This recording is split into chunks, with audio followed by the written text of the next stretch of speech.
अरेर थाना के अंतर्गत इनका जो गांव है बिलाट, वहाँ से रोशन यादव नाम के एक लड़के की कस्टोडियल डेथ हुई है।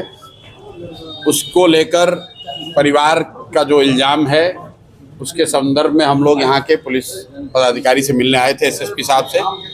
इस पूरे घटना के दो पहलू हैं। पहला पहलू ये है कि परिवार का इल्ज़ाम है कि उस बच्चे को 27 मई को अरेस्ट किया गया। अरेर के बजाय रहिका पुलिस थाना ने उसको अरेस्ट किया 3 बजे। इनको कोई कागज पे कोई सूचना नहीं दी गई, इनको बताया नहीं गया। 3 दिन के बाद इनको पता चला कि इनका बच्चा रहिका के थाने में बंद है।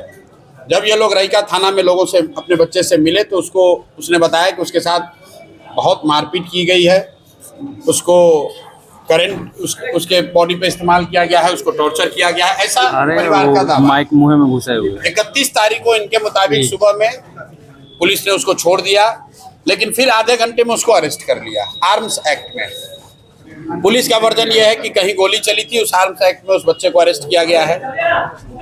बाद में भी करीब 2 महीने 9-10 दिन के बाद उसकी कस्टोडियल डेथ हुई है, कारा में यहाँ उसकी डेथ हुई है। तो एसएसपी साहब ने 2 बातें कही हैं। पहली बात कि जो डेथ हुई है बच्चे की, वो एनएचआरसी के गाइडलाइन के हिसाब से उसकी जांच डीएम के मातहत उसकी होनी है। एनएचआरसी को भी उसकी रिपोर्ट जाएगी। पोस्टमार्टम रिपोर्ट बच्चे की 2-3 दिन में आ जानी चाहिए। पुलिस का या प्रशासन का, कारा के लोगों का कहना है कि उसने आत्महत्या की है। इनका ऐसा कहना है कि उसकी मारपीट की वजह से उसकी हत्या हुई है। तो वो एक जांच है जो कि जिला प्रशासन को करना है। एनएचआरसी उसमें इन्वॉल्व है। पोस्टमार्टम रिपोर्ट आएगा तो पता चलेगा कि उसने आत्महत्या की है या मारपीट की वजह से उसकी जान गई है। लेकिन उससे जो बड़ा पहलू ये है कि जो 27 मई को जिला पुलिस ने, रहिका थाना ने इनके बच्चे को जो अरेस्ट किया था, उसकी सारी जवाबदेही जिला पुलिस की है। और एसएसपी महोदय ने आज ये कहा है कि 10 दिन के अंदर 27 तारीख को क्यों उस बच्चे को अरेस्ट किया गया, और अगर अरेस्ट किया गया तो क्यों इनको लिखित सूचना नहीं दी गई। रहिका थाना में बिना कोर्ट में प्रोड्यूस किए हुए उस बच्चे को क्यों रखा गया, उसके साथ मारपीट की गई, उसको टॉर्चर किया गया। इन सारी बातों को जांच करके 10 दिन के अंदर इस पर सख्त से सख्त कार्रवाई होगी। अगर नहीं होगी तो 10 दिन के बाद मैं फिर वापस आऊंगा यहाँ एसएसपी साहब से मिलने। अभी उन्होंने हम लोग के सबके सामने यह आश्वस्त किया है कि 25 तारीख तक जिन अधिकारियों की अगर उनकी कोई गलती होगी तो उनकी जवाबदेही तय होगी, उन पर कार्रवाई होगी ही होगी। ये रहिका थाना के मामले की बात है। दूसरा, जो मंडल कारा में रहते हुए उसकी डेथ हुई है, वो जांच का विषय है। वो जांच अभी चल रही है। पोस्टमार्टम रिपोर्ट 2 या 3 दिन में उन्होंने कहा है आ जाएगी। डीएम उसमें इन्वॉल्व है, एनएचआरसी उसमें इन्वॉल्व है।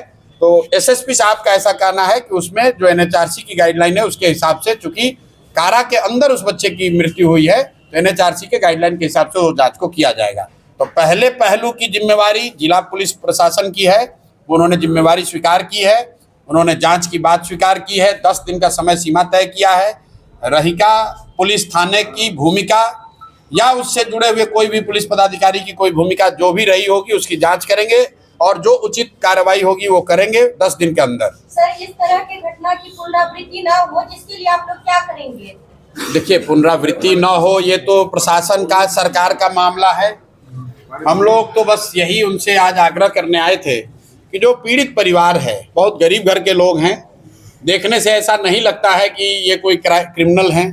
इनकी ये माँ है बच्चे की, इनके हस्बैंड की डेथ हो गई है पहले किसी रेल एक्सीडेंट में। इनके पैर में हवाई चप्पल तक नहीं है। 2 इनकी बच्चियां हैं, एक ने आग दिया है और एक बड़ी बहन है। पुलिस के जो यहाँ एसएसपी हैं, पदाधिकारी हैं, उन लोगों ने भी देखा, वो बात को समझ रहे हैं कि और कुछ नहीं तो मानवता के नाम पर इनके साथ इंसाफ होना चाहिए। 19 साल का इनके लड़के की डेथ हुई है, हत्या हुई है या डेथ हुआ है, तो इनके साथ इंसाफ होना चाहिए। अभी उन्होंने सारी बात स्वीकार की है कि वो इसको तुरंत हर तरह से हर स्तर पे जांच करेंगे और इंसाफ होगा, ऐसा उन्होंने आश्वस्त किया है। तो 10 दिन का टाइम उनको हम लोग दे रहे हैं। 3-4 दिन अभी तो इनका क्रियाक्रम भी पूरा नहीं हुआ इनके बच्चे का, तो वो हो जाएगा। अगर नहीं हुआ तो इस मामले को जिले के ऊपर हम लोग डीजीपी से, चीफ सेक्रेटरी से भी मिलेंगे। लेकिन मेरा अभी भी आग्रह यही होगा यहाँ के प्रशासन से, डीएम से, यहाँ के एसएसपी से, कि इस परिवार के साथ अगर जाती हुई है तो आप लोग इंसाफ कीजिए। ये कोई ऐसा मामला नहीं दिखता है जिसमें प्रशासन का कोई वेस्टेड इंटरेस्ट होना चाहिए, लेकिन फिर भी इनके साथ अगर कोई नाइंसाफी हुई है तो इनके साथ वो इंसाफ होना एक चाहिए। सवाल है मेरा कि सीतामढ़ी में 2 महीना पहले अल्पसंख्यक समुदाय के 2 लड़कों की मॉब लिंचिंग में मौत हो गई। भाई आज तो अभी हम लोग आए हैं, देखिए घटनाएं तो रोज होती हैं, पूरे राज्य में हो रही हैं, हर घटना में हम लोग नहीं जा सकते हैं, लेकिन ये मामला प्रथम दृष्टया लगता है कि प्रशासन से या व्यवस्था से इनके खिलाफ नाइंसाफी हो गई है, इसलिए आज 15 अगस्त है फिर भी आए हैं। और फिर मैं आपके माध्यम से प्रशासन से भी अनुरोध करूंगा कि इम्पार्शियल होकर अगर इस परिवार के साथ नाइंसाफी हो गई है तो इनकी मदद कीजिए, इनको इंसाफ दीजिए।